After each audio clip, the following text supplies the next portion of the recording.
When my wife gave birth to our first child, I was about 30 years old, and I still remember that night like it just happened.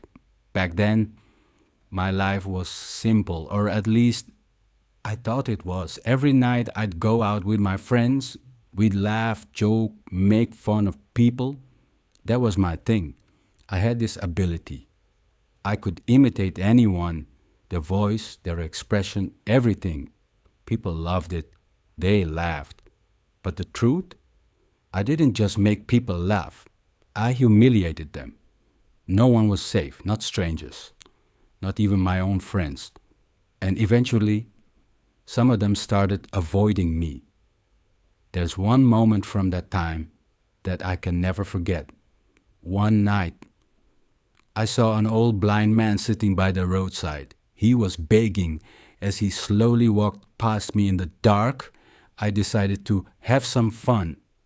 I stretched my leg out in front of him. He tripped and fell hard. He started turning his head, confused, trying to figure out who pushed him, but he couldn't see.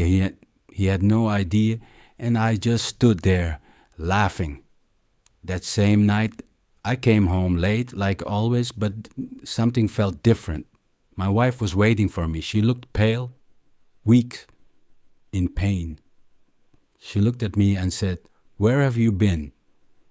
And I replied sarcastically, "Where else? With my friends." She looked at me and said, "I'm not okay. I'm in a lot of pain.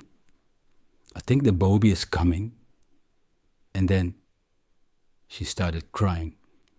In that moment, something hit me. I realized I had failed her. I should have been there. Instead, I was out wasting time. I rushed her to the hospital. The nurses quickly took her into the operating room, and then I heard her scream. I had never heard her like that before. It shook me.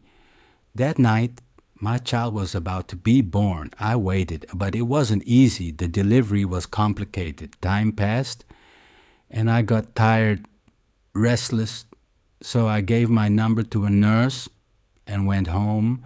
I told them to call me when the baby arrived. About an hour later, my phone rang. It's a boy.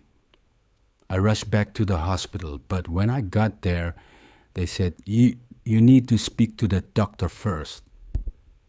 I got irritated. I just want to see my son. But they insisted, so I went. The doctor looked at me and said, "The delivery was very complicated, but thankfully, your wife is okay." Then he paused. "There's something you need to know." My heart dropped. "What is it?" He said, your son has a problem with his eyes. He may never be able to see." Everything went silent. A blind son, I couldn't accept it, and suddenly I remembered the blind man, the one I made fall just the night before. Subhanallah, you get back what you give. I went to see my wife. She was calm, too calm. She had always been close to Allah. She warned me many times about my behavior, but I never listened. We went home after a few days, but I couldn't accept my son. I became distant, cold. When he cried, I walked away. I never held him, never loved him, but my wife. She gave him everything. She loved him unconditionally.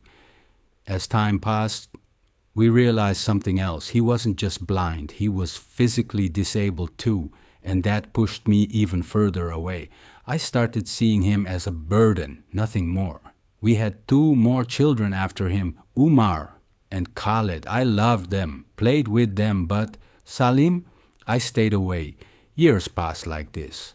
Then one Friday, I woke up earlier than usual. I had somewhere to go. As I walked past the room, I saw him, Salim, sitting alone in his wheelchair, crying.